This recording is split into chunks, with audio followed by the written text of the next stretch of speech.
On this episode of the Oklahoma Breakdown with Ikard and Lehman, presented by Riverwind Casino. Well, Lincoln Riley is out. He's going to USC, and the Sooners lost Bedlam. That's all we're really going to talk about. Please download it and subscribe to the podcast. Rate it 5 stars and write us a good review. Follow the show on Twitter, Instagram, Facebook, and YouTube. Just search Oklahoma Breakdown on any of those, and you'll find us. All right. Our man Michael Hosty will kick this thing off. It's time for the Oklahoma Breakdown. It's a beautiful Monday, November 29th, and you're listening to the Oklahoma Breakdown with Ikard and Lehman, presented by Riverwind Casino. Riverwind is Oklahoma City's premier casino experience, and your health and safety are Riverwind's #1 priorities. There are so many reasons why Riverwind is consistently voted OKC's #1 casino, but it all starts with their amazing variety of gaming thrills and excitement.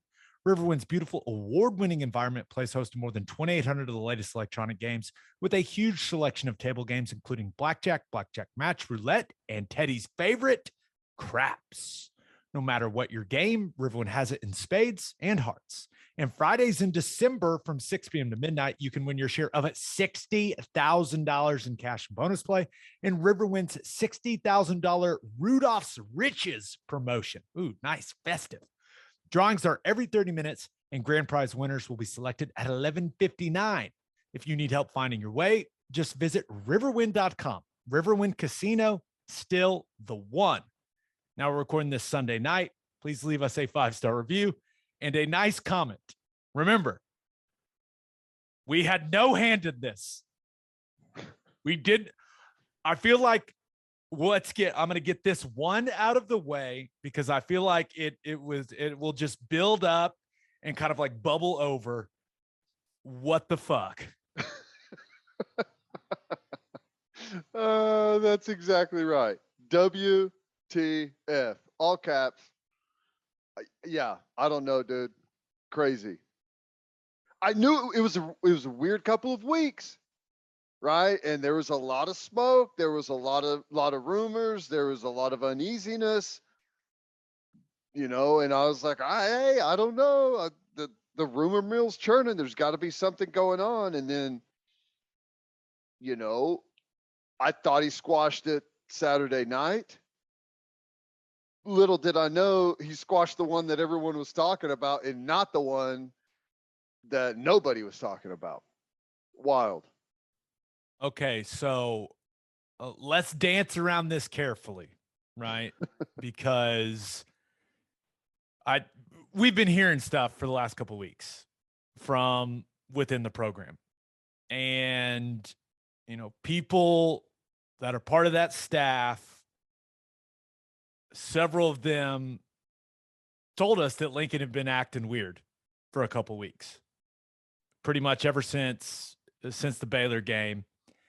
And several of them over, the last week and a half or so were convinced he had already taken another job.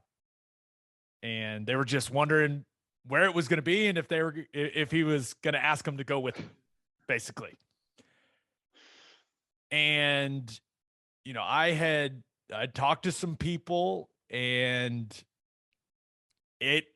at the highest levels at OU, they weren't concerned. But the guys that are with him every single day for hours and hours and hours were the ones that were saying, yeah, something's up. And boy, was it ever, man. I mean. Yeah, it's crazy. The LSU job was always, that's the one that everyone was talking about. And did you ever hear his name thrown out there for USC? Like, other than someone like throwing a list together that, has every name on it. I never heard any real conversation at all about Lincoln Riley at USC, right? No, I think that because everyone would react the same way a lot of people today did. And it's like, OU's a better job right now. Yeah. Right. And like USC has been struggling. So it was LSU made a little more sense. Like people like, oh, well, They won a national title a couple years ago. Last 3 coaches have won national titles there. It's really easy to recruit in Louisiana. They're already in the SEC. So a lot of people viewed OU and LSU as, kind of on the same level, right? No one thinks USC is on OU's level right now. Nobody. Right. Nobody that's watched them play. Nobody that knows what that roster looks like right now. Nobody. Right. Well, and the hang up with LSU was always, well, there's no way Lincoln Riley wants to live in Baton Rouge. I mean, that's just not happening. He's not going to go down there. He's not taking his family to live in Baton Rouge. If the rumors are true, if the offer that they made, it's hard to turn that down, but it just doesn't make sense. I mean, you can make it make sense. You can say, well, here's why it would, but it didn't seem like it would fit. Now, USC just kind of comes out of nowhere. And I guess for some people living in Southern California is a big draw. Others, not as much, but the weather's great. There's that. Here's the thing to me. Right now at LSU, what's the expectation? Win a national championship. At Oklahoma right now, what's the expectation? Win a national championship. The making the playoff was not doing it anymore. People weren't happy with that anymore. USC right now has got a pretty low bar. For USC historically, there's a low bar there to go and have success. Now, at some point, it's going to turn in if you have success, it's going to turn into the same thing as OU and LSU and anywhere else that's had a lot of success. But I think it's a low bar right now. That's probably why it's appealing. Okay, this is the part of the podcast where I say something that makes me feel bad and it is going to make everyone else feel bad. Listen, I'm upset with Lincoln Riley. Everyone that has any sort of association, feels like he just abandoned us, right? Right? That's how it feels. And this just doesn't happen at OU. But when you look at it from this simple perspective, right? Lincoln Riley is going to do the same job at a place that has the same resources, if not better. Now, they don't have as good of fans, right? And football doesn't mean as much there, but it's the same job with the same resources for roughly double the amount of money. If you just look at it in those 3 ways, right?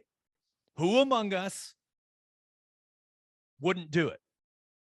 Right? And now I'm just saying like that. If you look at it at its simplest form, same job, same resources, and double the money. Now you factor into the culture in California versus the culture in Oklahoma. It's different. It's different. But do you just want to get into why you think he did it? Yeah, we could do that. Sure. I honestly, I don't really know why he did it. I don't what you just laid out. That makes sense. It makes some sense, but it doesn't make enough sense. My other theory is not going to make anyone feel any better either. Yeah. Let me hear your other theory. Okay. Oh, okay. So first of all, I think a lot of people have always been under the impression that Lincoln knew about OU going to the SEC. I'm not sure that's the case. I agree. In fact, I don't think he knew. I'll just say it. I don't think he knew. And that is it's a different gig, man. When you sign up to be the head coach at Oklahoma in the Big 12 versus being the head coach at Oklahoma and being in the SEC. It's different. It's very, very different. And I think when you look at the challenge that was ahead for OU and for Lincoln Riley as the head coach, I'm not sure he was thrilled about that. Now, I don't want to question him as a competitor, right? But stability and longevity mean everything to a coach. And maybe he looked at the situation that OU is going to walk into, whether it's next year, the year after, whenever, and went, ooh, not sure that's going to go very well. And he's not the only one, right? You and I, we've talked about it. They're going to have to get better players. They're going to have to get bigger humans. But this is because I was trying to, in my head, I was like, okay, I don't want to just get on here and trash Lincoln because he did a good job, right? Like he won a ton of games in his 5 years. Like he did a good job. I'm not going to be like, come on here and be like, oh, he was terrible. He's awful. Like, no, he's one of the best coaches in college football. Like it's just what it was. But maybe this is the best way to put it.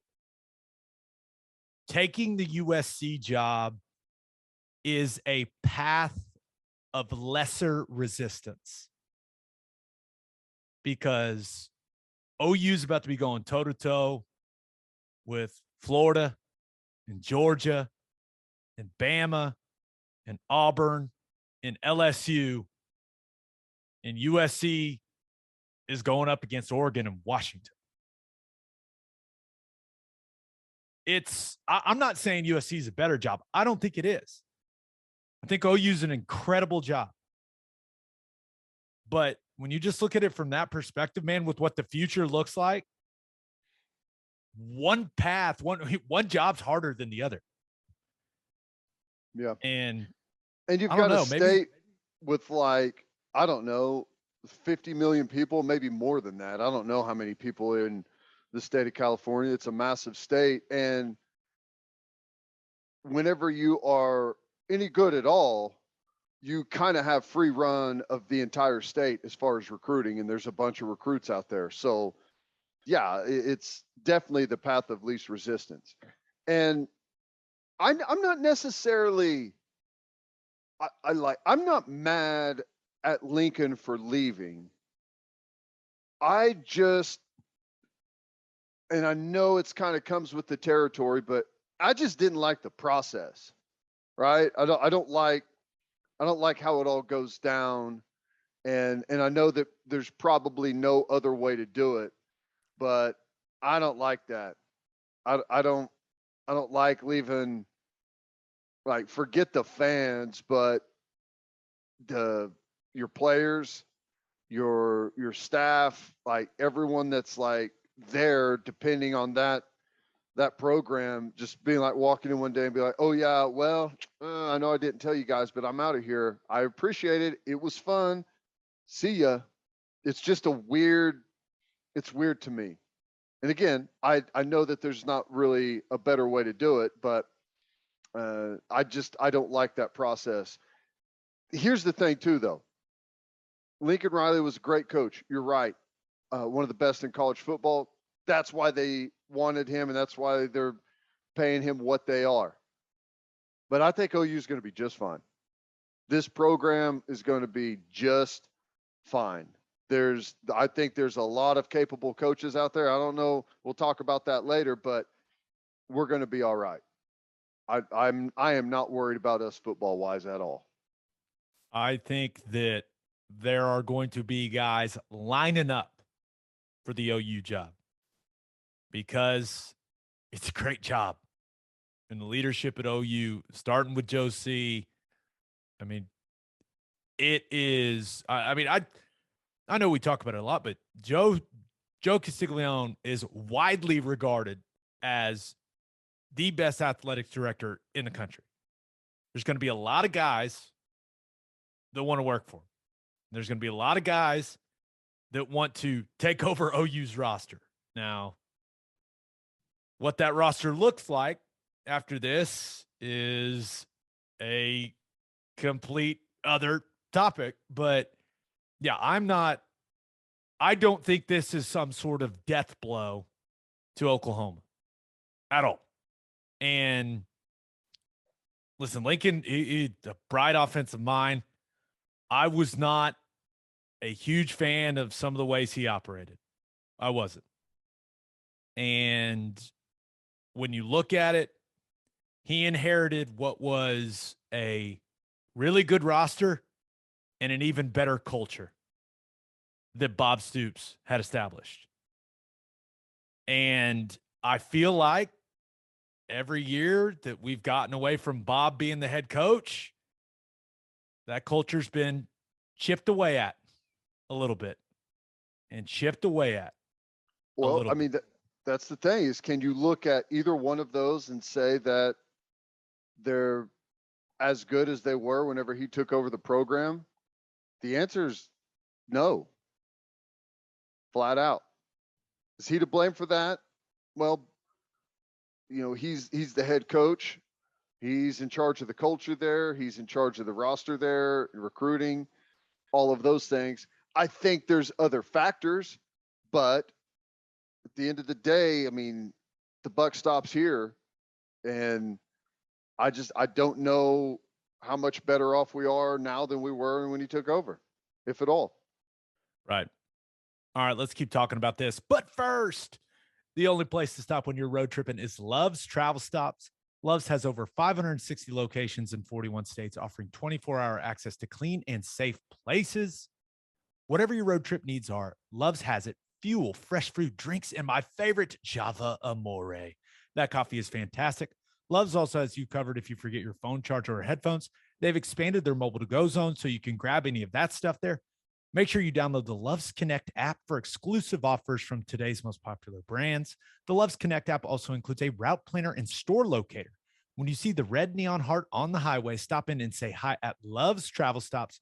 For a full list of what Love's has to offer, visit loves.com and make sure you bank at First Fidelity Bank. First Fidelity Bank is a full-service financial institution based in Oklahoma with tailored solutions for all your personal and business needs. Checking accounts, saving accounts, home loans, and much more. They do it all. Whether it's online banking from your computer or mobile banking from your phone, everything is stress-free with FFB. Making mobile deposits, paying bills online, and moving money to different accounts could not be easier. First Fidelity Bank also provides free ATMs worldwide, making banking convenient wherever you are. They also give back to the community. FFB donates a total of more than $500,000 to local charities and educational foundations. Make your life easier and go bank at First Fidelity Bank. Visit ffb.com for more information. Dude, the one thing you mentioned, like, that you didn't like how it went down. The one thing that now you look at it and you're just like, why the hell did you even say it? Right? I mean, Murdoch asked him after the game, and he said, he stops him, right? Says, I'm not going to be the next head coach at LSU. He didn't have to say that. And that's the part that pisses me off. Like, he's an incredibly bright guy. He knew how that was going to be interpreted by me, by you, by this entire fan base, by every player that's on that roster playing for him. We all interpreted that the same way, and it's complete bullshit that he said it. Because I refuse to believe that this was some decision that just came together in the middle of the night after Bedlam. That's bullshit. This offer has been sitting on his desk for weeks and weeks. Well, you guys really looked good in that Oklahoma State game. We're deciding we're going to up our offer by $2 million a year. Yeah, I don't think that's the case.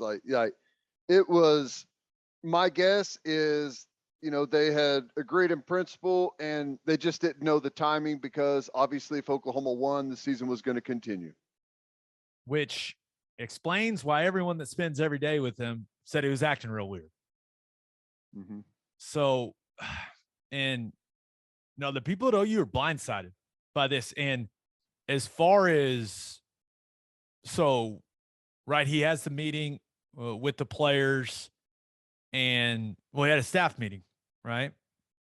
And basically, he said he appreciated them, really appreciated his time at OU, and said it was, he just felt it was time for a change and that USC was the right spot. Well, that was it. But not even that. It was like staff meeting, and at least some of the staff showed up expecting to talk about the Oklahoma State game. Like that's, like we're going in Sunday, staff meeting, go over what happened in the game, schedule going forward, because a lot of people, like you and I, interpreted the LSU comment, I think the same way as even people on the staff interpreted the comment. I wonder if Lincoln regrets that. I bet he does. Right? Because listen, all he had to say was, "Hey, I don't want to talk about any of that stuff right now. I want to talk about the game." And the fan base would have been like, "Wait, what? What?" But it wouldn't have, like, we all relaxed, right? There had been this tension building. And we heard him everyone say that. Knew like that's good. That was going to be the next time he was in front of a microphone, and everyone, you knew it was going to be asked. It was going to be asked whether they won the game or lost the game. That was going to be the question. And so it's not like he was shocked by it. He knew what was going to go down, and that's probably why he said, "Let me stop you right there," is because he didn't want the question to expand anymore. He could just shoot down the LSU. Which I understand it. Like, he didn't lie, technically. Like, if this was the court of law and we were examining his statement, like, yes, he technically didn't lie, but I just don't know how you can do that, man. And listen, I know. Well, he did go on to say, though, that he has no problem with the administration. They've worked well together, and they'll work well together in the future. I guess the future meant the next 15 minutes whenever we get on the bus.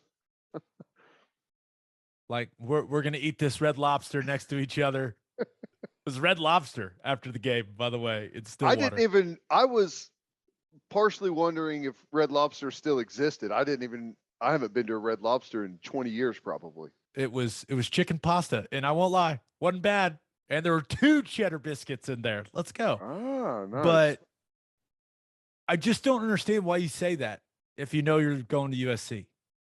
And I refuse to believe it was just like, it just came together the next morning. I mean, come on. Who are you kidding? I mean, come on. I don't know. Wild. And then as far as, I had a couple of the players reach out to me. And as far as what he said to them, basically, hey, thought it was the best decision for my family. And not much more than that, and he was out. I guess there's no easy way to do it. I guess what is this, the rip the Band-Aid version? Like, that's the approach? Yeah. There is nothing that you can say in that situation that's going to go over well. I think that it looks like,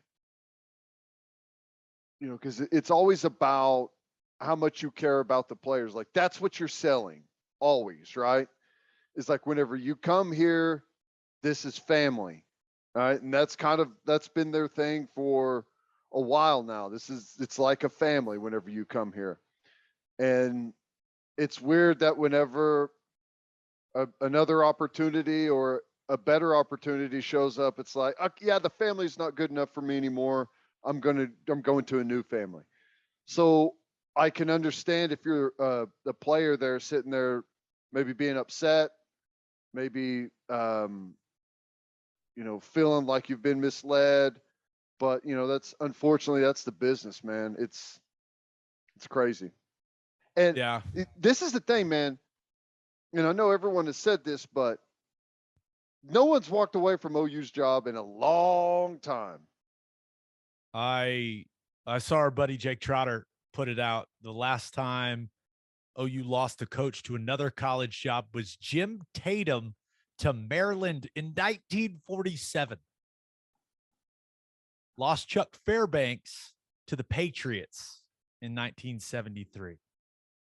This stuff doesn't happen at Oklahoma. It just doesn't. Right. And it certainly doesn't happen for USC with the way that things have been going at USC. I don't know, dude. I don't know. I don't know what the future holds. I don't know what direction they're going to go, but it's going to be an interesting time. Like if the transition to the SEC is coming next year, like I still firmly believe it is, and you're going to be working with a new head coach, at least partially new staff. I mean, maybe an entire new staff. Who knows?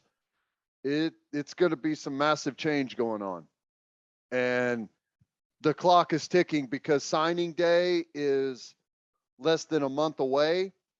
And we had a really good recruiting class, and all of a sudden that is in flux, to say the least. And so one thing that is interesting, right? Because Lincoln leaves, and some people may think, oh, well, the assistants will stay. It's OU. That's really not how this industry works. It's not how the coaching business works. The coaching business is the ultimate buddy system. Like if you're not my buddy, you're not on my staff. And so you look at it when Lincoln leaves, and I anticipate a couple of assistants leaving with him. They'll probably announce it Monday, if I had to guess, from what I've been told. The rest of the assistants, like the assistants that don't want to go with him to USC, they don't really have a job. Right? So you think about the spot those guys are in with their families. It's weird because you don't know, like you may be getting other options. You may have an option at possibly to go to USC, or you may have another option, like, because there's going to be so many moving parts in college football this year.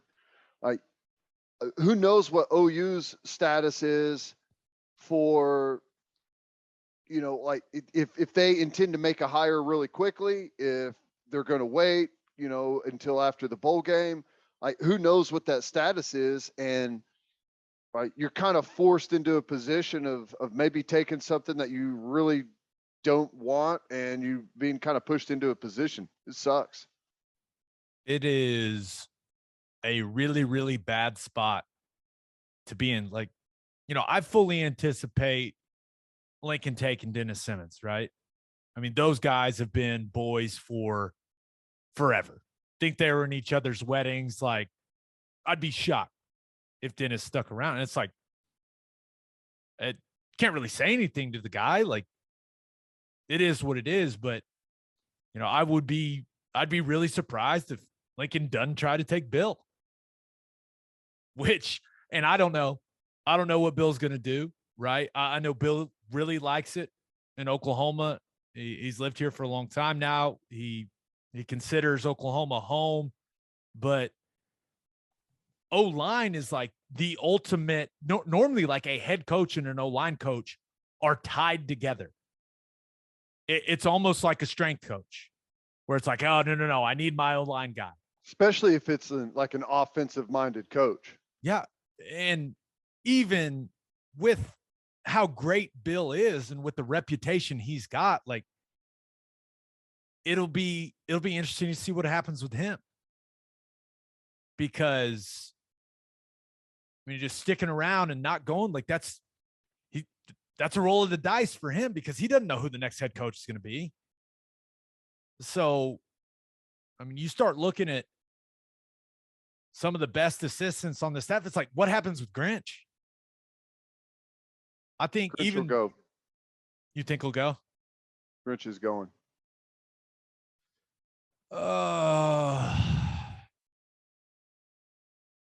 So he's not going to be the next head coach. Well, I guess I can't. And the thing is, it's like, I don't feel bad for any of these guys. I know some people that are really dialed into USC, and they have put together a massive pool for the assistants. I was texting with one guy, and he basically said, because I was like, did you guys give Lincoln like double? Like, what the hell? He said, there are no cash flow limitations. That was the quote. I was like, oh boy. So I guess what's interesting is, like, the whole time we thought the offer by LSU was made, and there was a negotiation going on between Lincoln and OU to see where they would get in regards to LSU's offer, but we had the wrong program.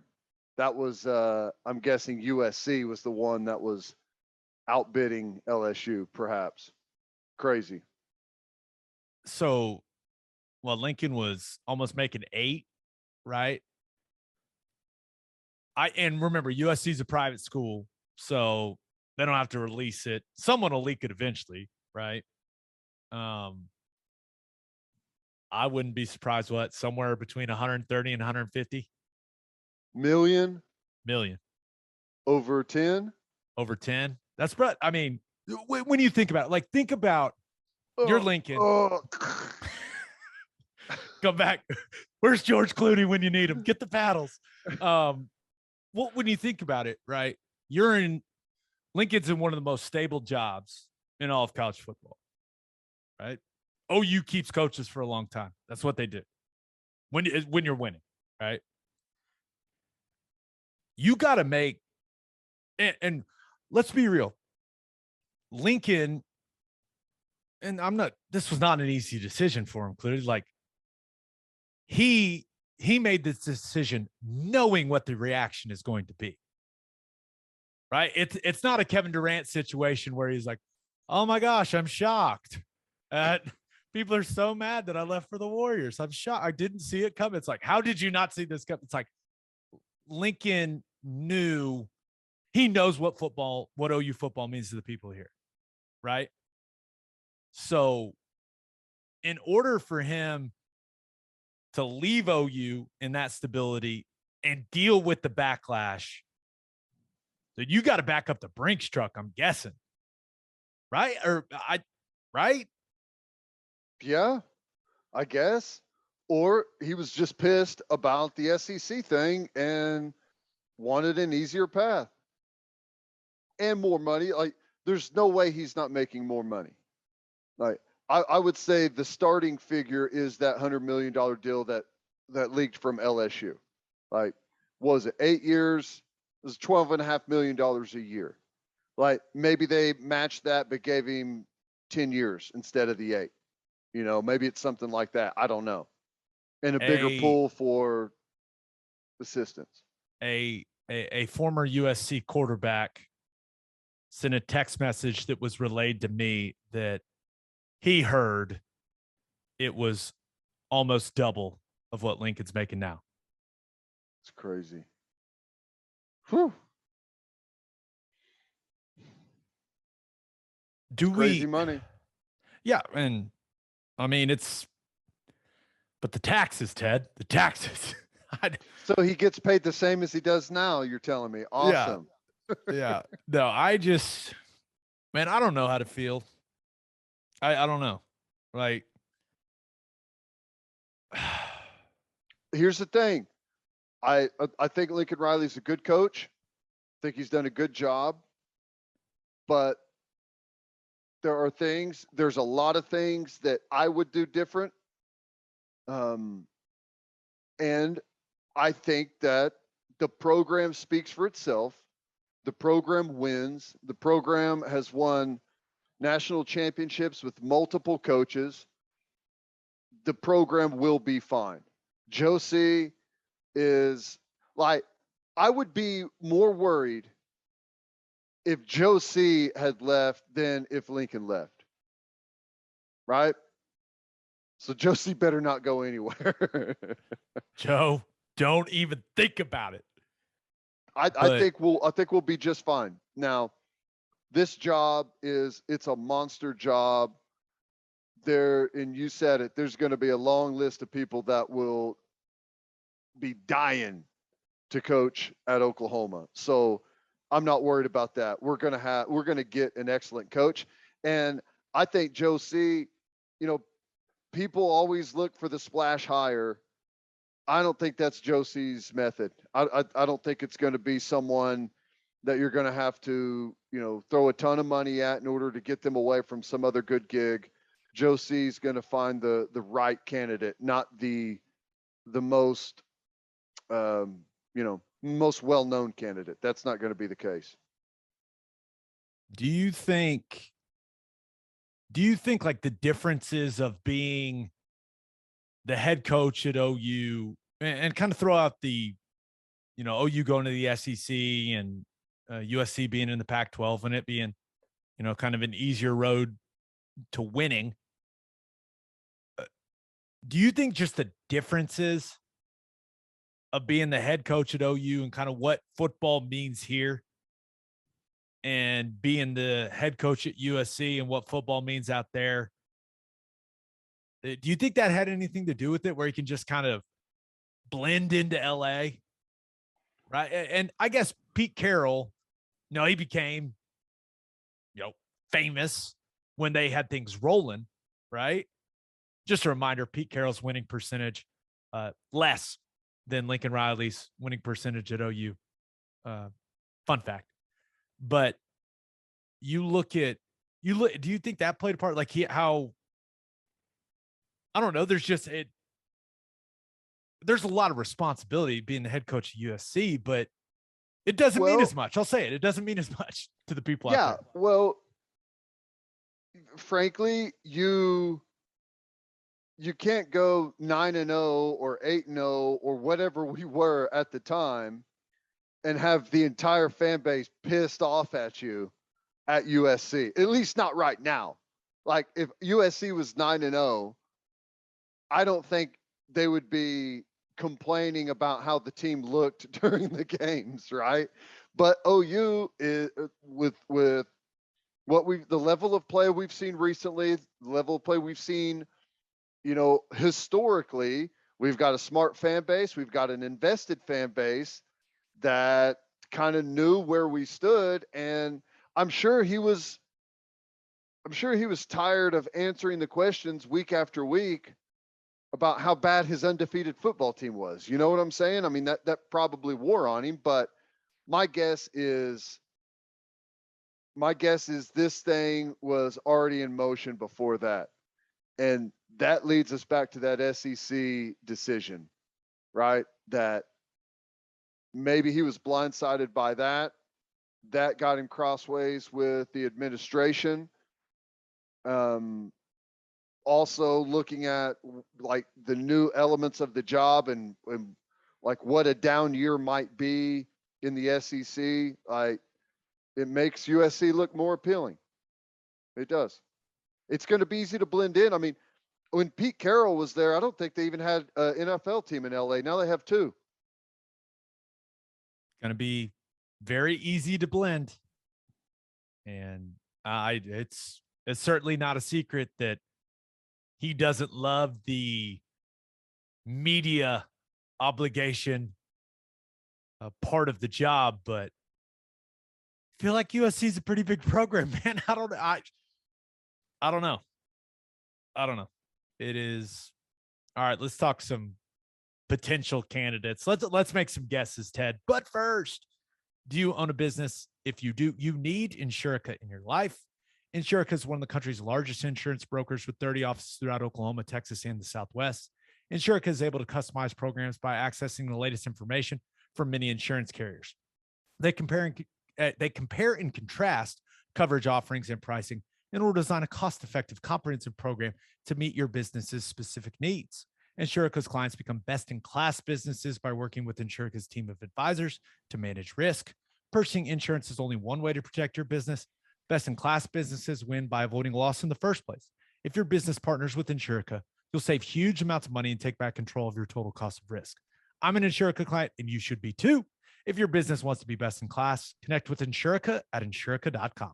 That's INSURICA.com. Guys, fall is here, but does the weather really matter? It's always hard seltzer season, and there's only one hard seltzer that we drink on this podcast, and that is Sonic Hard Seltzer from Coop Ale Works. It's perfect for any occasion. We drink it in the hot tub, by the fire, and at the tailgate. You can buy 12 packs of the iconic Sonic drive-in flavors like cherry limeade and ocean water, or you can grab a citrus variety pack or a tropical variety pack. Find it at your local grocery, convenience, and liquor stores. And make sure you send your kids to Bishop McGinnis Catholic High School. Bishop McGinnis Catholic High School has a long tradition of educational excellence with a 12-to-1 student-to-teacher ratio. No student is overlooked. Bishop McGinnis's college prep curriculum offers 22 AP courses. There are numerous clubs and organizations for students to join. And as a proud member of the OSSAA, there are 14 sports offered. If you want to provide the best possible educational and spiritual development for your children, contact Bishop McGinnis Catholic High School or visit bmchs.org. Financial aid is available. All right. Probably the most important question to start off the candidates discussion, Ted.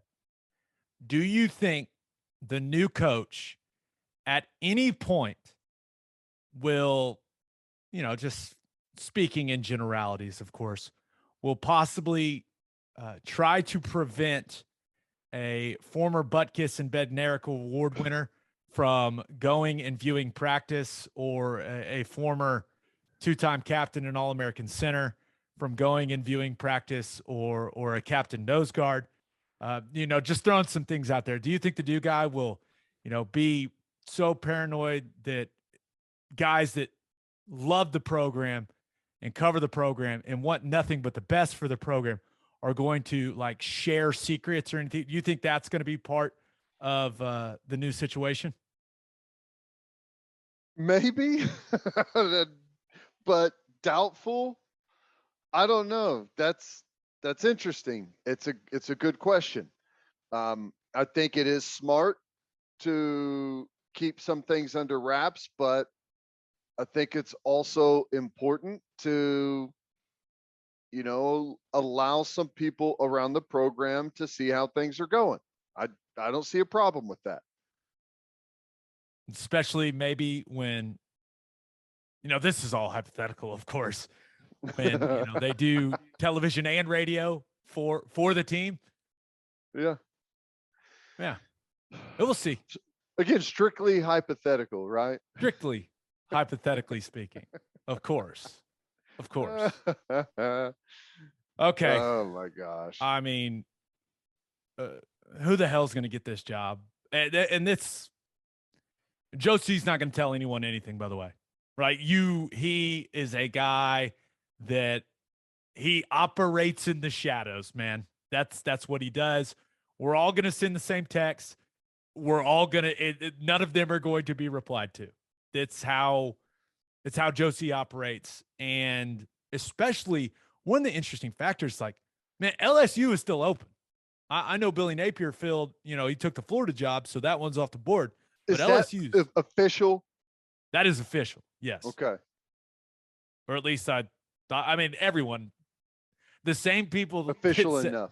The same people that said Lincoln was taking USC were saying that Billy Napier was taking Florida. So I'm going to go ahead and write that one in Sharpie that he's there at Florida. So you look at LSU still being open, that's a great job, but there's also a reason it hasn't been filled. And I think that's where a lot of people are going to say, okay, same pool of candidates probably, or a similar pool, which job is better? And it goes back to that conversation we had about the stability, right? And we kind of talked about this when Lincoln, the rumors all started that he was going to LSU. It was why would you sign yourself up for the instability that is LSU, right? There's no doubt you can get really good players. You can win a national championship, but one down year and you may be gone. 2 down years, you're definitely gone there. Yeah. So I feel like OU is going to, and I could be wrong. I feel like OU will have first pick. Yeah. No, or else LSU would be filled. Right. I think that's true. I think OU will have first pick. An interesting thing is, what does OU in the Big 12 definitely has first pick. What do people outside of the program view this job trying to transition it into the SEC? That's the one thing that I don't know. Like that's a question mark for me. I don't know what other coaches think of OU transitioning to the SEC. I know everyone else says, it's going to be way more difficult in the SEC. I wonder if coaches are saying the same thing, and how, like, what that means for recruiting. I don't know, but I would guess that OU probably has got to have first pick, right? I mean, I think so. If this is the way I view the LSU job, if it was as good as some people think it is, they would have a coach by now. Right. With like all the reports of like the type of money they were willing to throw around. It's I don't know, but I think we both can agree it's not going to be Cliff Kingsbury, despite what Adam Schefter says. What was that? I don't know. Well, it's his agent, trying to, position him to get a new deal with Arizona. I'll tell you right now, even if Joe C was thinking, hey, what about Cliff Kingsbury? There's no way. This fan base will not tolerate, accept anyone with any connection to Texas Tech at all. It's not happening. I'm sorry. It's a hard no. Not happening. And that's, I think Joe C's in a tough spot, and luckily he's the best at what he does, so I'm not concerned about it. But we just lost a guy that is considered one of the top 5 coaches in college football at worst. You got to bring someone in that gets the fan base excited, right? I mean, and I know that maybe there aren't a ton of options right now because the timing of this is horrible. It's horrible. But we didn't even talk about what this is doing to recruiting. Did you see what that running back, the California kid, the Raleigh Brown kid, said? Mm-mm. I think he's 20. He said that it definitely changes how he views his commitment, and he bet it'll change how all those Cali kids view it. I was like, oh, awesome. So all the 5 stars are gone. Sweet. Well, Malachi Nelson, the Lehman kid, awesome, cool. Yeah. Well, the Ennis kid already decommitted. Sweet. Awesome. That's expected. That's fine. Hey, I get it. I understand giving those kids going through the recruiting process, but it's going to hurt in the short term. But again, in the long term, I think we'll be just fine. I love your positivity. You and I are thinking the same way. It's the program, and I know a lot of people are like, well, they signed up to play for Lincoln Riley, and that is true. That's definitely true. But I trust the leadership, and I trust the tradition, and I also believe in karma, man. I know that sounds weird, but it's like we just got done dirty, bro. Dirty. Yeah. You gotta hope the universe is gonna help us out a little bit, right? Right. Let me ask you this. Recruits are obviously it's a big effect on recruiting. There's no doubt. There's going to be some guys that decommit, But what about the current roster? What do you think the effect is on the current roster? I don't know, say a true freshman quarterback. Yeah, did you see what he said on Twitter? No. He basically said, I mean, I could pull it up, but that would take time. He basically said, congrats to Lincoln and his family for a great opportunity. And that's all he has to say at this time. Hashtag boomer. Yeah. So you you want to get really worried. You lose Caleb Williams and Spencer Rattler. USC's got Jackson Dart, though. That guy can play a little bit. Yeah. I would assume they're going to lose one of them.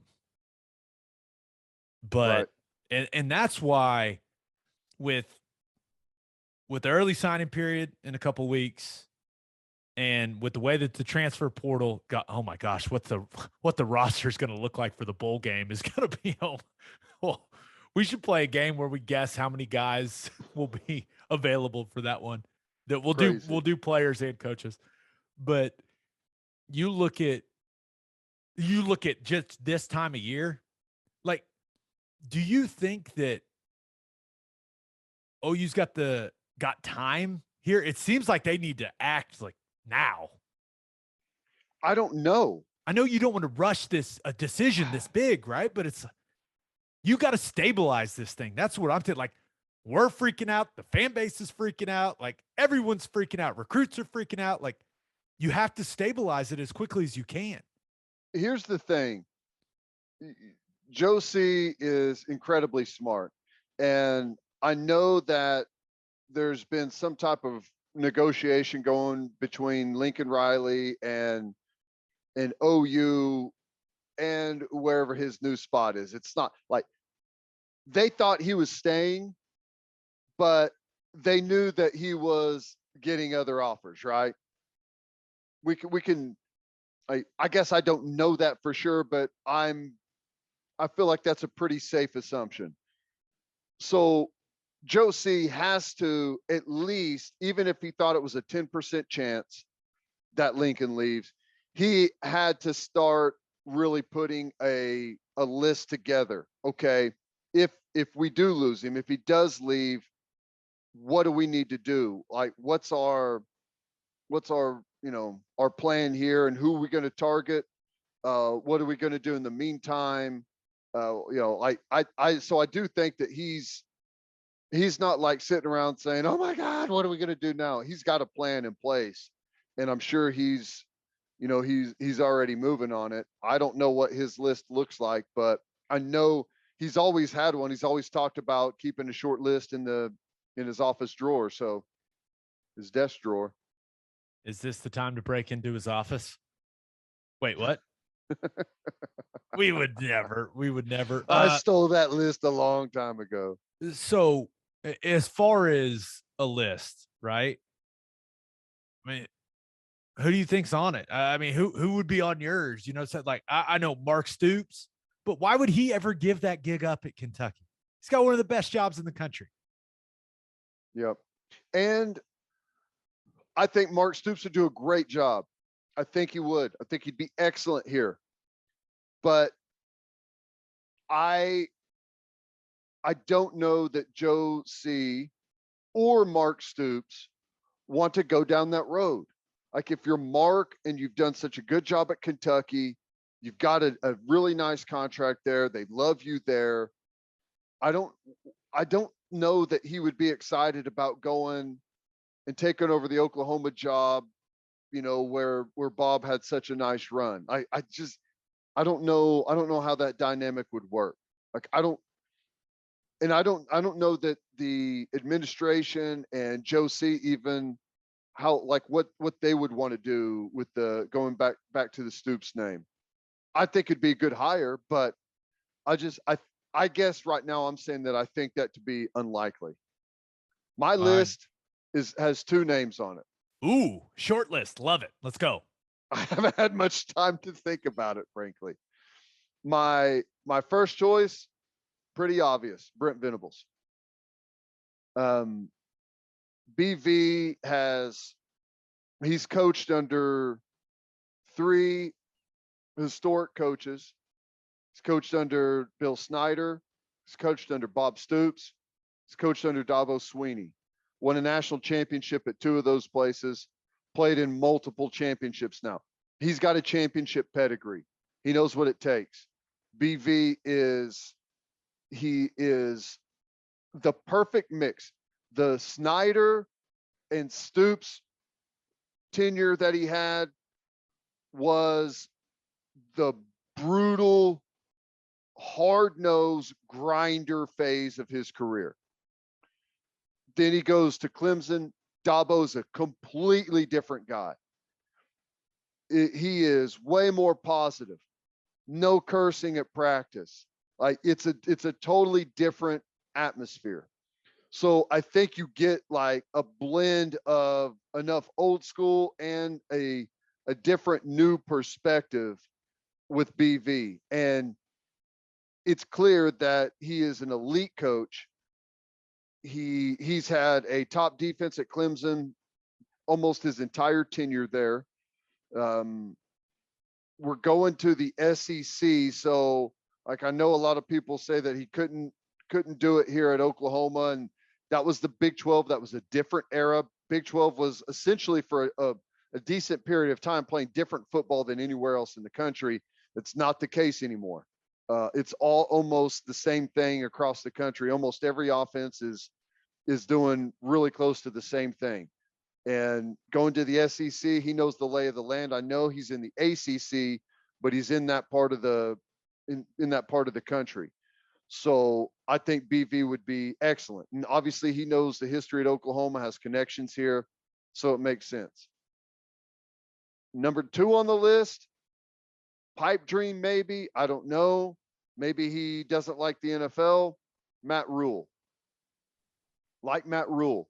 Love everything about Matt Rule. Love the way he builds relationships. I love his mindset, his teams. Although he gives a little bit different feel, his teams are incredibly physical, incredibly tough. Think he'd be a great recruiter. Think the fans would love him. Matt Rule would be my number 2. Matt Rule would be an absolute home run in my mind. I've talked about how much I love Matt Rule on this podcast. And frankly, I've been missing him. See, the thing is, he is, but I've also talked to guys that have played for him. And so I've been told it's a little kind of what you were talking about when it comes to BV. Like, yeah, he's got that positivity, kind of going to preach to you, but he also can be a psycho, which is pretty much what you want for a head coach. You can't be a good coach unless there's some psycho in there. Exactly. There has to be. So I'm trying to think if this is an overstatement, but for what I believe in football, I think Matt Rule would be an upgrade from what we just had.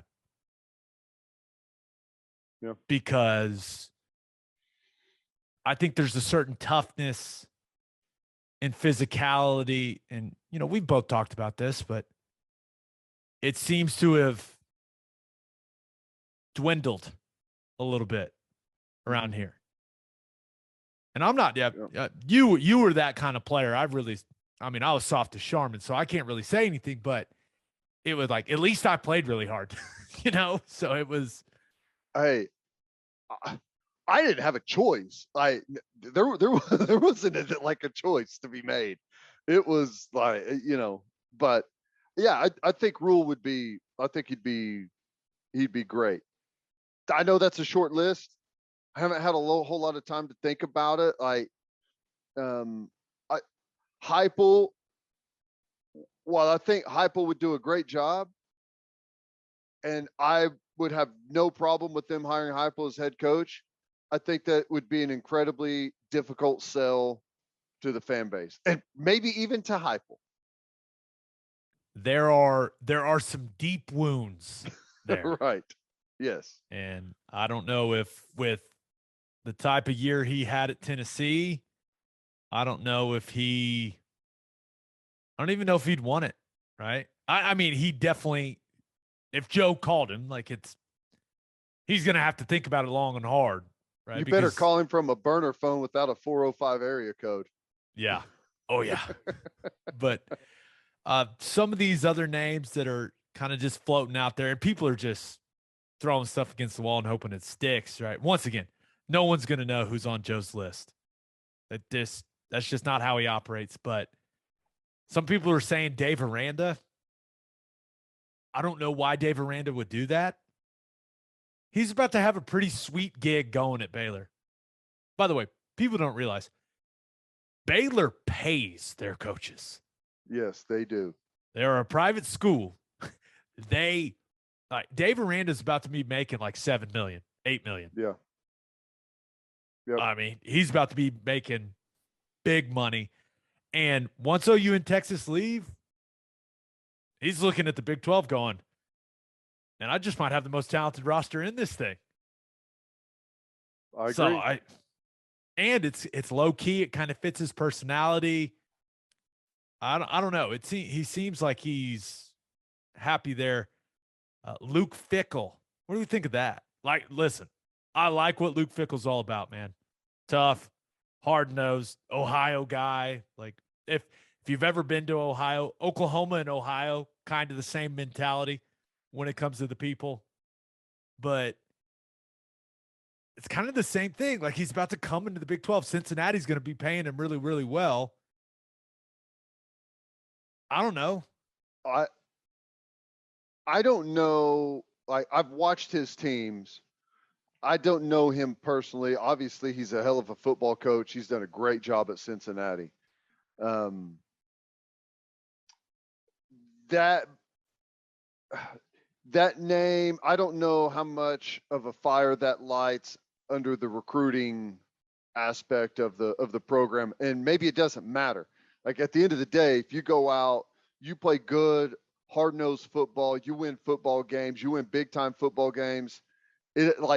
That's the recruiting end of it. Like, you have to be a great recruiter whenever you coach at Baylor, right? Or Tech. When you coach at Oklahoma, you need to win football games. That's how you recruit. You win football games, you win big football games. You do it with toughness and physicality, and you put guys into the league. That's how you recruit at Oklahoma. So ultimately, maybe he fits that perfectly. I know his defenses are tough, really good, hard-nosed. Okay, so we put our call your shot out there and asked, who do you guys want to be the next head coach at OU? This one comes from Jordan Phillips. The Jordan Phillips? Yeah, he's playing defensive tackle for the Cardinals right now. Chimes in and says, Eric M. Bieniemy. Interesting. Huh. Some people thought he may be a candidate for USC. That'd be so sick if Eric Bieniemy was the next head coach. I don't know a whole heck of a lot about him, honestly. Neither do I. Well, I can ask all the guys that play for the Chiefs. Yeah, I know he has a great offense there in Kansas City. That's about the extent of my knowledge. We got a lot of this comes from Wetzeline 1712 says Joe Brady, Brent Venables. Joe Brady is an interesting name. I feel like someone was telling me he hates college football and loves the NFL.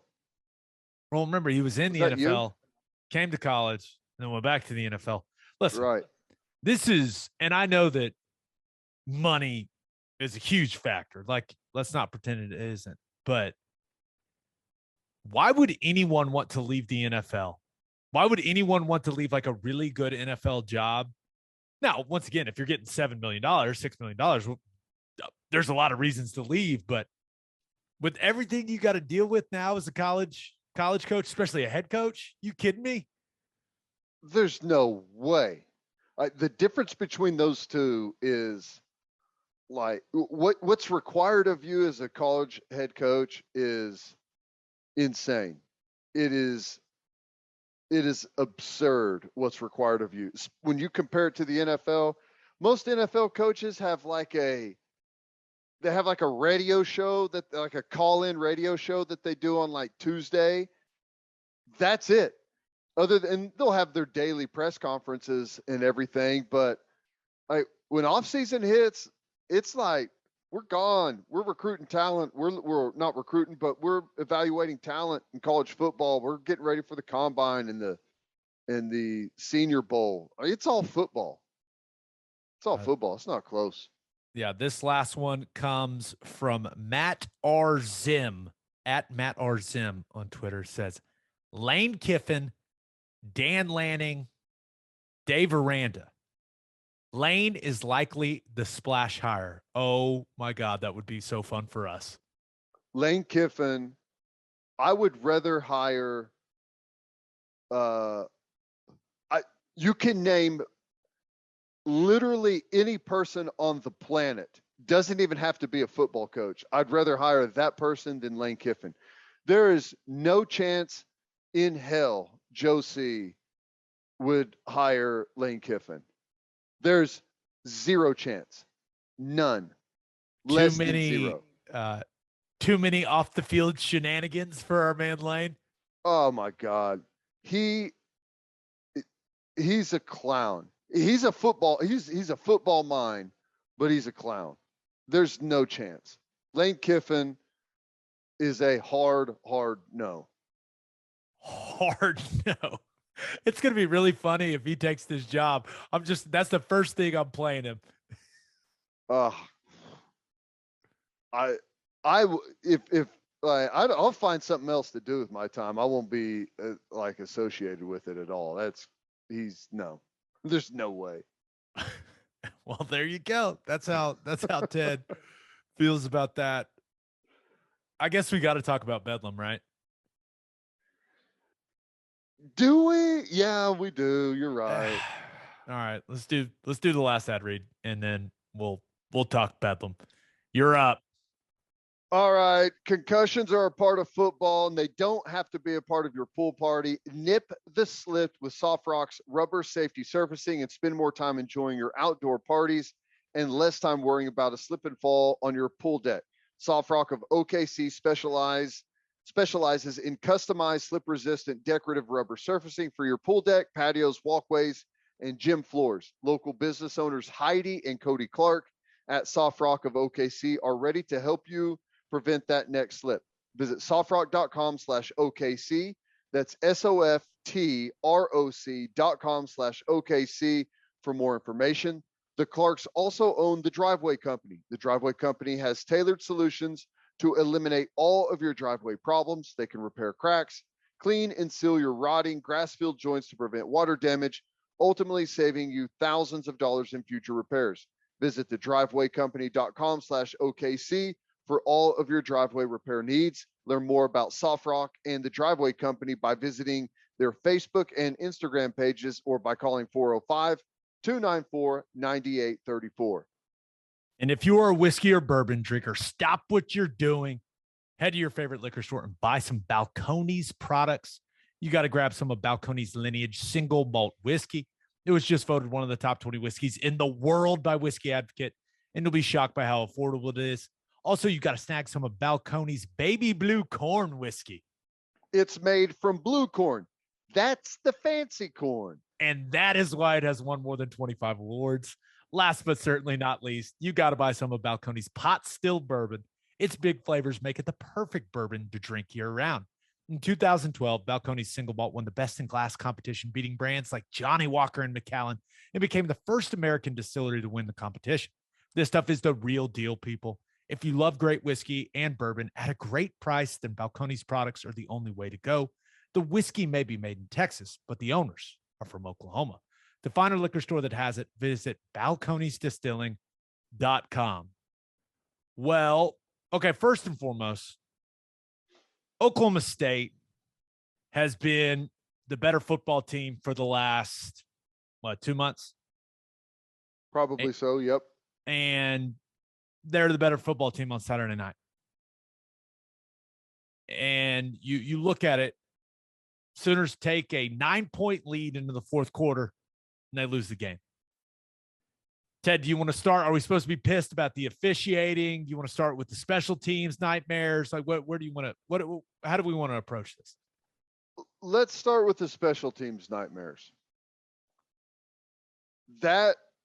This is one of my like my biggest complaints about the program for quite a while is special teams. You can look at almost every single loss that we've had and pinpoint special teams problems that either caused the loss or were a direct contributor to the loss. It's almost every single one of them over the last 5 or 6 years.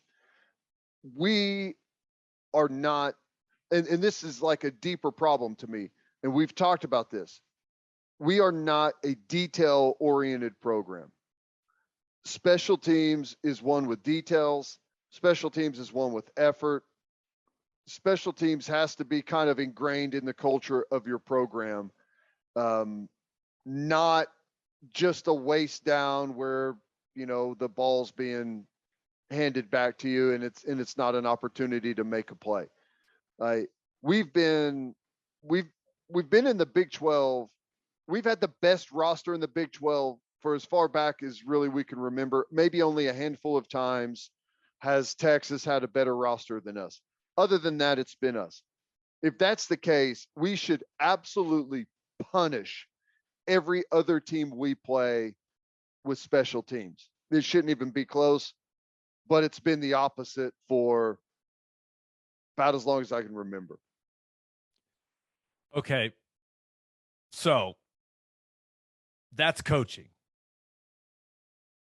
I firmly believe that special teams are a direct reflection of the head coach. You and I, we've talked about this before, like Bama's special teams are awesome. Now, of course, they have amazing players, but it's because the best head coaches, like the details, like every detail matters. Everything. Kickoff return, punt return. Like, it's not just, a play that is a bridge between your offense being on your field and your defense being on the field. Like, special teams matters. And I'm looking out on the field. I remember, like, the guys that were on the field when you were playing special teams at OU. All starters, almost across the board. And you look at the guys that were running down on kickoff, they got their ass knocked off on Presley's touchdown return. Mm-hmm.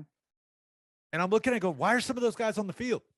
Well, remember that everyone always talks about this story. The 2001 OU Texas game, Roy makes the Superman play.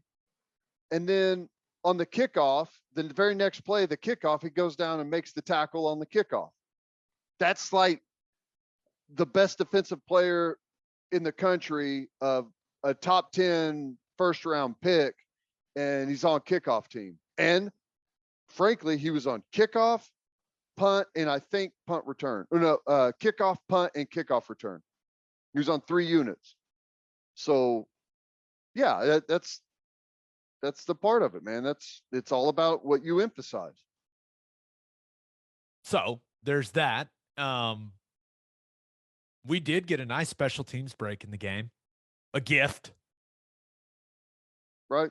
But when's the last time the Sooners have scored on special teams in a game and lost the game? It doesn't happen often, right? Like, it doesn't happen often in football in general, but certainly not for OU. No. I'm trying to think. I went back and, because I had talked about miscellaneous touchdowns and like what our record is when we have a miscellaneous touchdown. either defensive or special teams. And our record is like, it was unbelievable. There was only a handful of losses in there where I mean, the winning percentage was like 95% winning percentage when you have a miscellaneous score. So yeah, it's very rare. That's frustrating, but and then I mean, you give up a kickoff return for a touchdown, you muff a punt that drastically changes the game. And I like Eric Gray a lot. We've interviewed him a lot after games. Why you're fair catching it inside of the 5-yard line, I don't know, man. I don't know if that's being coached. If it is, seems like a mistake. I don't know. But that was clearly a massive play in the game. Yeah. Just to like explain this, you have two types of punts. You have like just a full punt coverage, and then you have what is called a pooch punt. A pooch punt is whenever you are in a territory near midfield and your punter is trying to pin it inside the 20, inside the 10. So in pooch punt territory, there's a certain way to cover the punt whenever you are punting it. And there's certain things that you need to understand as a punt return team. As a punt return team, the thing you have to know is there's a really good chance that your returner is not going to catch the ball. So as you get inside the 20 as a gunner who's blocking guys, you have to peel off and let those guys go. You don't want the ball to hit you down there. As a returner, if you're supposed to stand on the yard line, where most people it's the 8, some people it's the 9 or the 10. I don't know what OU's is. You stand on that yard line. If you have to back up at all to catch it, you don't catch it. You're supposed to do what's called a draw technique. You can wave fair catch. You can run over, act like you're going to catch the ball over on the left hash at the 10-yard line, trying to get the return team to come over to you so the ball will hit and roll into the end zone and there's no one there to recover it. That's what you're supposed to do whenever the ball's punted over your head in a pooch punt situation. We didn't do that. We did not. And if only there were a coach that had a strong special teams background, maybe a coach that was influential in special teams here in the recent past, that was maybe a head coach in the SEC already. Could maybe you call him. I'm talking about Shane Beaver. Could you imagine if Shane Beaver was the next? Little Beamer ball. I find it hard to believe that he would leave South Carolina with his connection to that program, but I don't know how much money I would pay for Shane to be the next head coach at OU, but it's a lot. I'd pay a lot. Yeah. I like him a ton. I think. Sorry, that's taking us off the Bedlam topic, yeah. but it just kind of popped into my head. And I think he's going to have I think he's going to have a lot of success there. It seems a little bit early, but I love the guy, and that I would not be against that. I'll say that. I'm with you. All right. You want to talk about how the defense played? Sure. Yeah. I mean, you don't have to. People are only listening to this to hear the Lincoln portion anyways. They're like, oh, yeah, Bedlam happened. We kind of forgot. No, we can hit some stuff. I thought defensively, for a pretty good portion, even though the score is what it is, I thought we played pretty good at times. I thought our defensive line, although we had too many penalties there and some of them were costly, thought our defensive line won the line of scrimmage. I thought they dominated. There was penetration, there was good push, there was good pressure on the quarterback. I think it hurt when Turner Yell had to come out of the game, and Bowman had to go in there and back him up. Bowman missed a tackle there on that speed option touchdown by Spencer Sanders. You know, there were some tackling issues out there. There were some coverage issues. But, man, whenever you look at it all in all, I thought Asamoah had another really nice game. He's put a really, really good end of the season together. I thought all in all, it was good. Wasn't great. Wasn't their best, but I think it was good enough to win. I agree with that. I agree. It was, that's a great way of putting it. It was good enough to win. And the offense put them in bad spots, or special teams put them in bad spots. Yeah. Right. And they a couple of times they had, forcing turnovers was huge. Obviously the safety play was massive. Whenever Spence or Caleb Williams fumbled in our own territory. When Caleb Williams held onto the football when Stogner was wide open on a shallow crossing route and had the opportunity to get the first down if he would have made one guy miss, and Woody Washington bailed him out with an interception? That's the exact exchange I'm talking about. That was a nice one by our defense. And it's in my notes. They had a couple of those, couple of big turnovers and a couple of nice stands after bad situations. So wasn't their best, but considering everything in the way the game unfolded, I thought they did a pretty good job. I thought that and I do think they were surprised by the tempo early in the game. Yeah, I was surprised by it. And they got, and decision to pass. Like they passed way more than I thought they were going to. No, and I'm with you. It was interesting that they chose to play that way, but it was effective early. But once they kind of settled in, it seemed like it was better. And you're right. There's a ton of penetration at the line of scrimmage, and actually thought they did a good job against Jaylen Warren, right? We talked about the formula all year long. Yeah. Run it with Warren, play great defense, and they kept Warren in check. And I know Oklahoma State, they scored some points, but you look at the muff punt, right, leading to a touchdown, special teams. Like, if you would have said that Oklahoma State's offense is going to score 23 points, I would have felt, or I guess technically they scored the touchdown after the muff punt. So even though, like, you would have said they scored 30, I probably would have said, oh, you lost, actually, now that I think about it. But I don't know. It felt like they played. You see the 37 number, and it felt like they played better than that. And they did. They played better than that because they set up scores. The Woody Washington set up a score there, and they stopped points from being put on the board when it was a virtual guarantee. That's big time. Whenever you do that a couple of different times, set up a score, and then force a turnover whenever your offense turns it over in your own territory, that's pretty good. Like that right there, that's a 14-point swing. Yeah.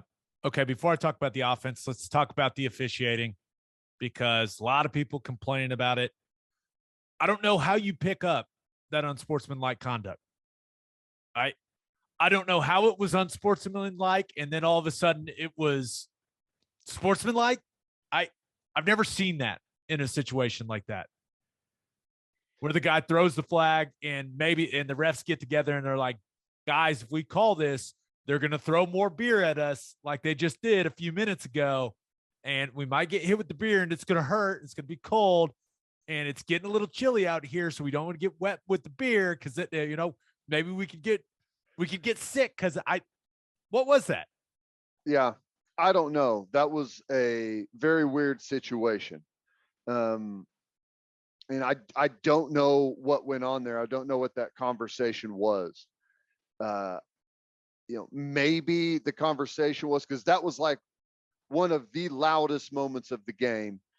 Maybe the conversation was, it's so loud they didn't hear the whistle.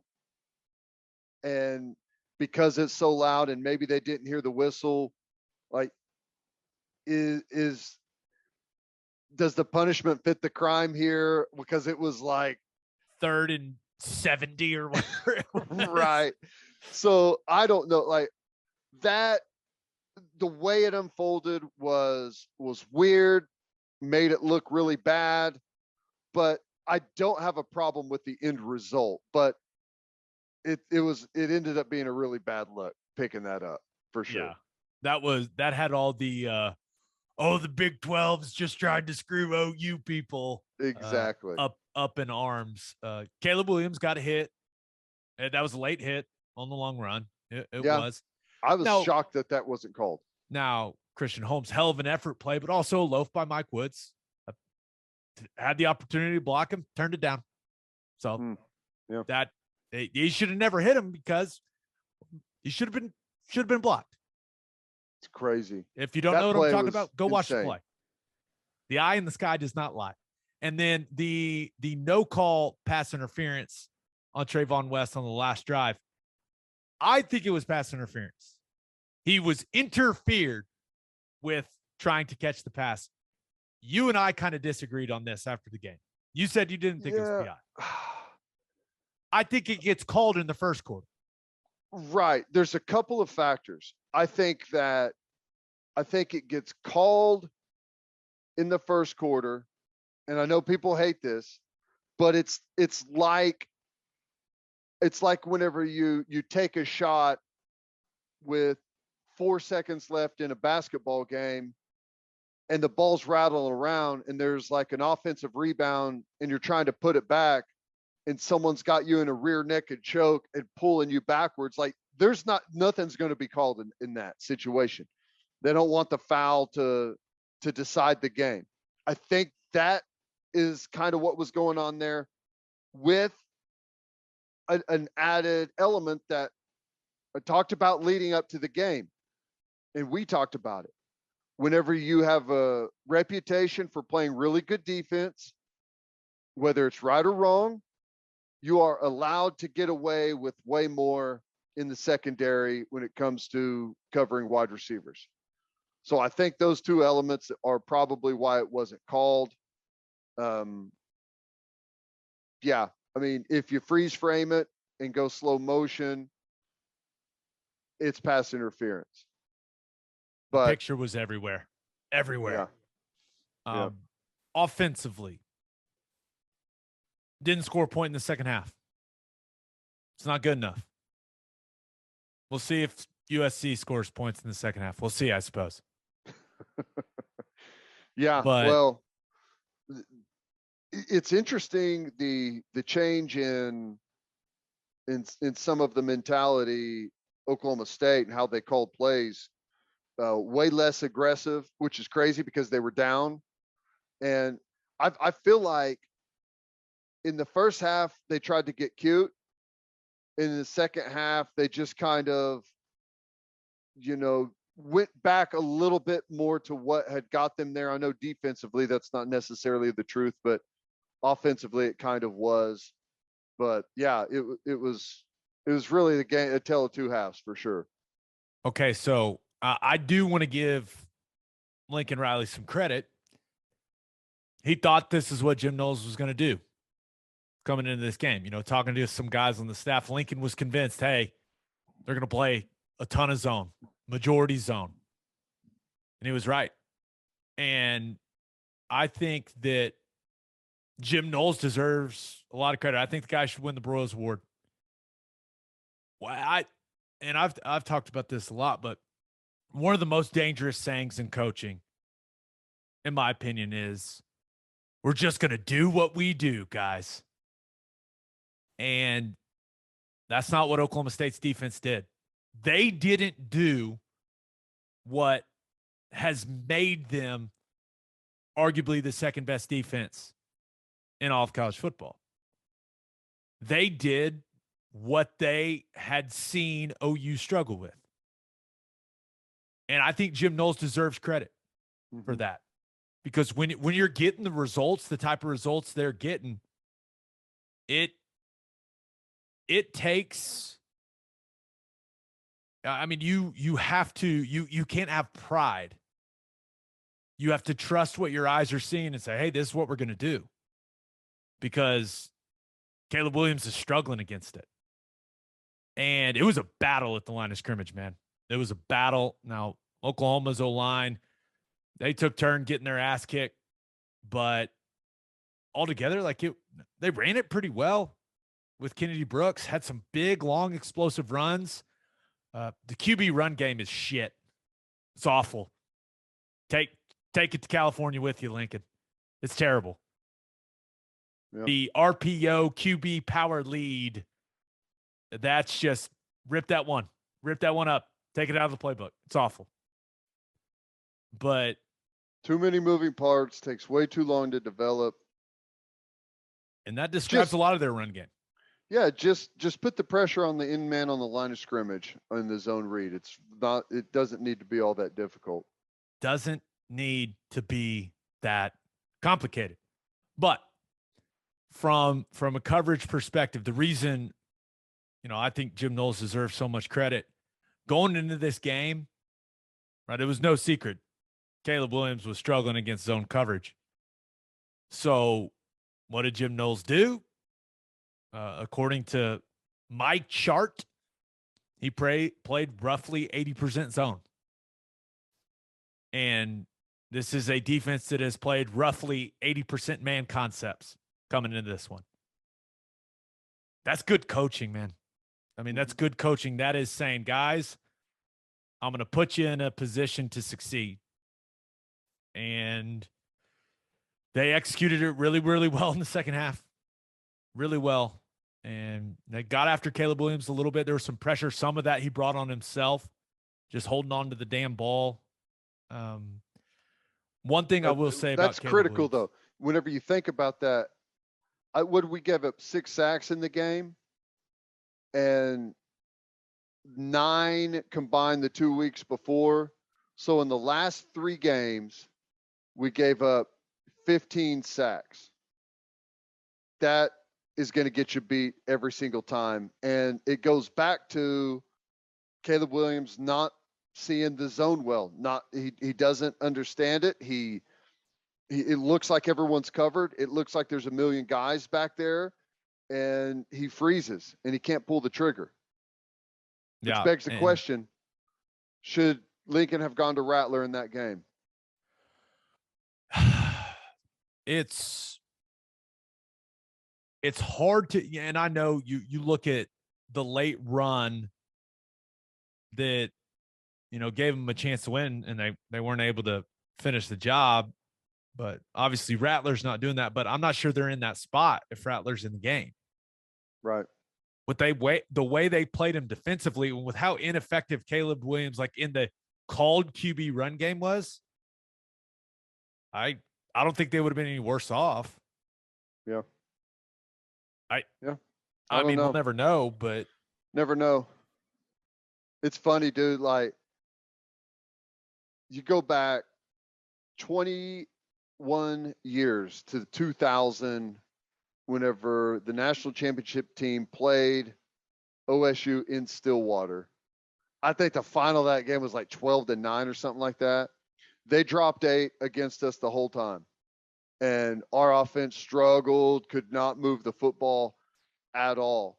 And that's why I laugh. And I know we've talked about this before, but that all these new concepts against these spread offenses, it's 21 years ago, they did it against hype and that spread offense. And it's all essentially the same stuff. There's no difference to it at all. And it's tough. It's tough for a team that throws the football to dice it up. When you got 8 guys that know what they're doing, dropping into zone coverage, it makes it difficult to throw the football.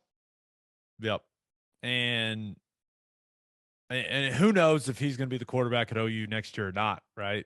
I mean, everything's up in the air at this point. I'll say this. Just got a text from someone at OU and said, we are 100% moving.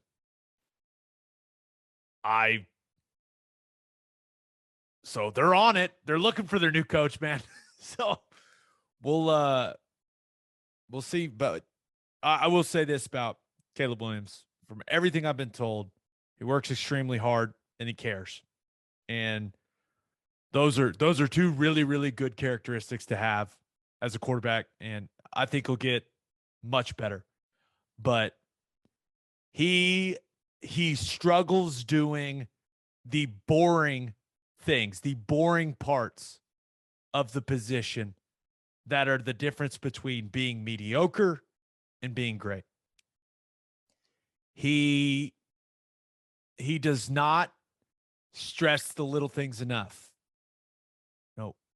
Operating the offense, kind of the way you're operating the offense, the demeanor that you are operating the offense with, the awareness of the play clock, the communication to wide receivers, to running backs.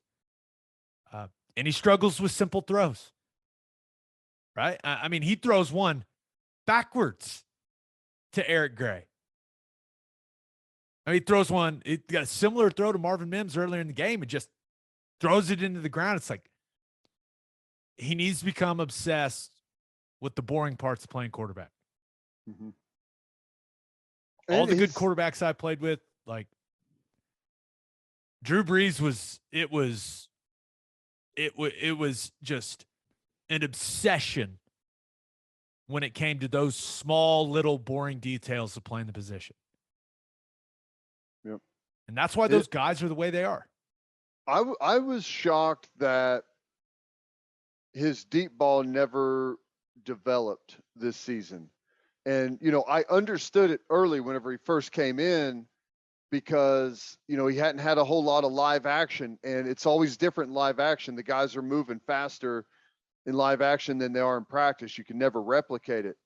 But he never got caught up, almost constantly underthrowing guys on downfield balls. And, honestly, a lot of poorly thrown deep balls ended up being a good thing because we got a lot of pass interference calls out of it, right? Guys trying to come back to an underthrown deep ball.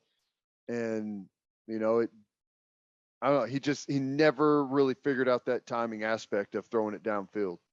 Yeah. He will, though. I'm confident that he will. Yep.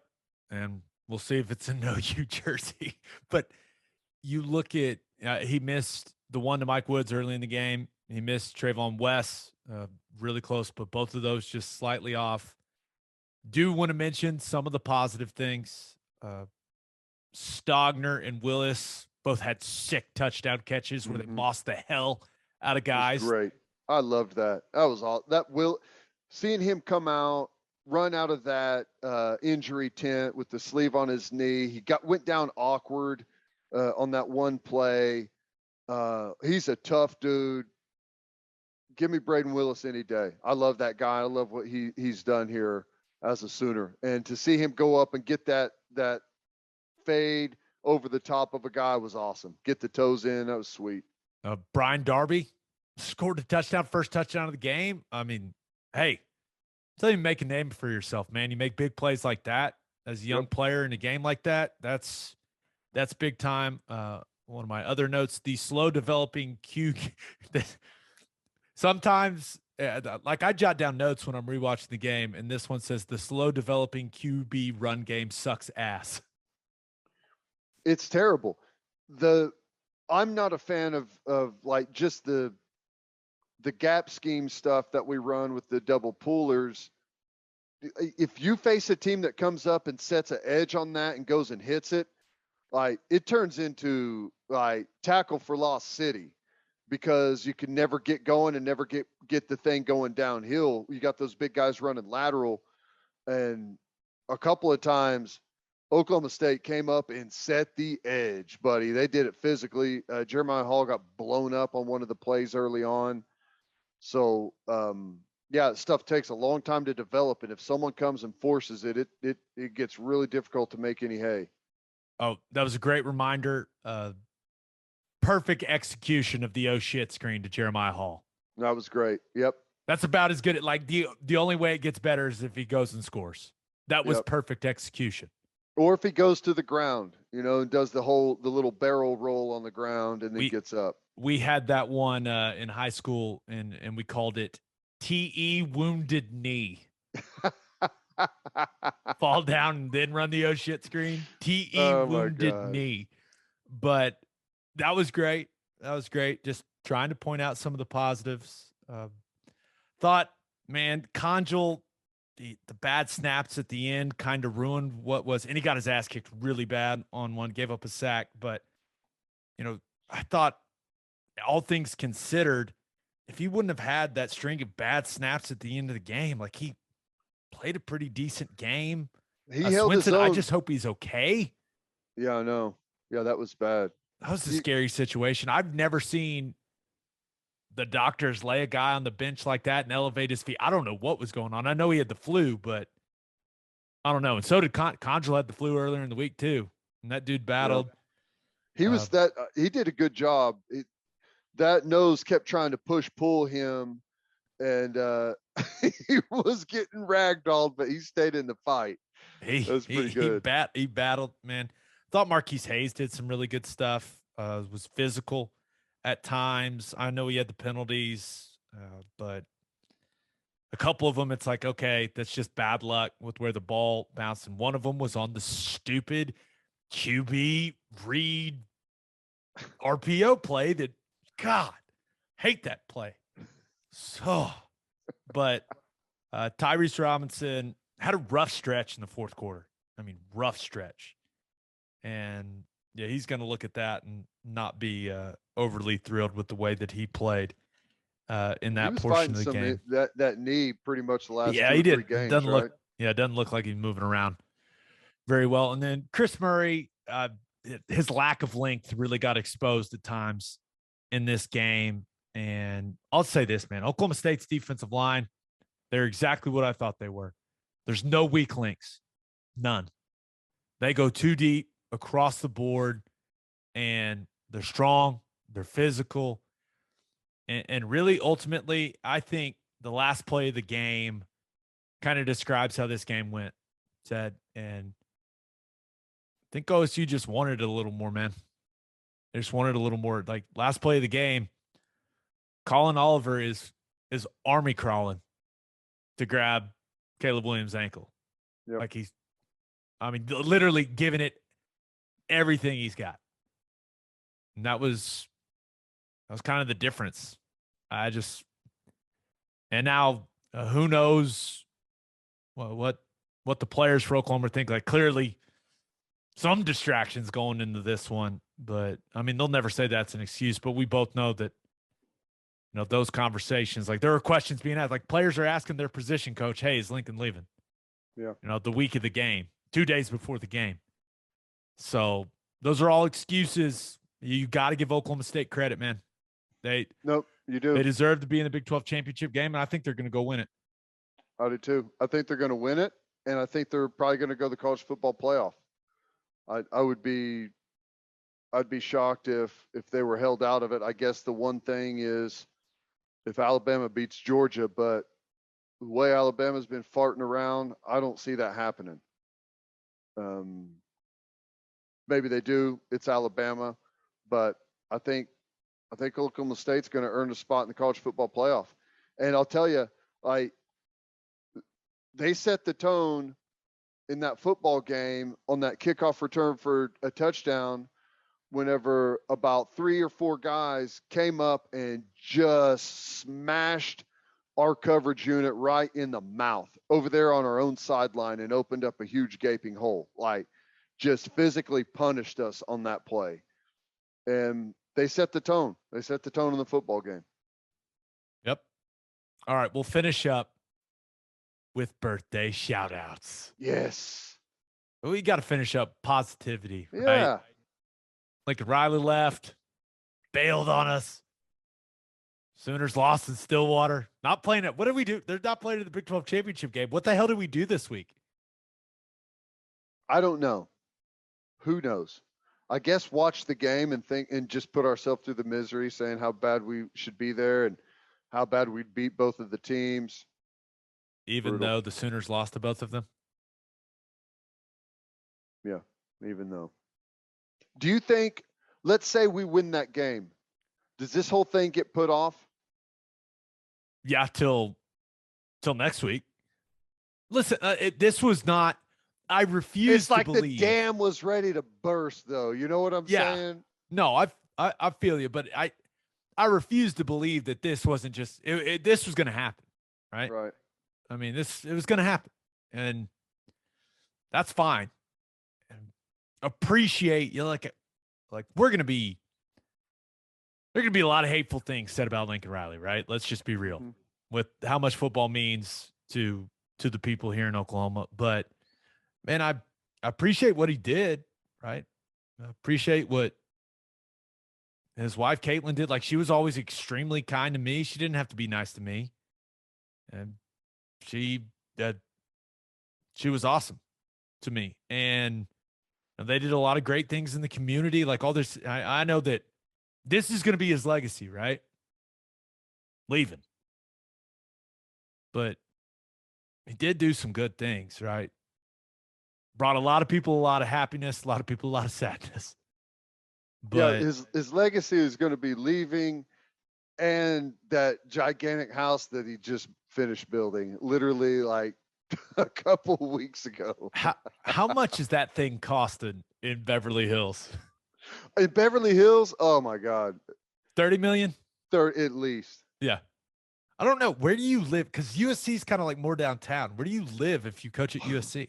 If you're asking me, you live in the cheapest apartment you can find, which is 30 million. Oh, okay. Well, fair enough. No, I don't know. I don't know where you live. I got no idea. All right, birthday shout outs to finish up. Happy birthday. Happy 21st birthday. Ooh. 21st birthday. Zane Potts turning 21 on a Monday. Ooh, exciting stuff, Zane. Hey, Zane. That?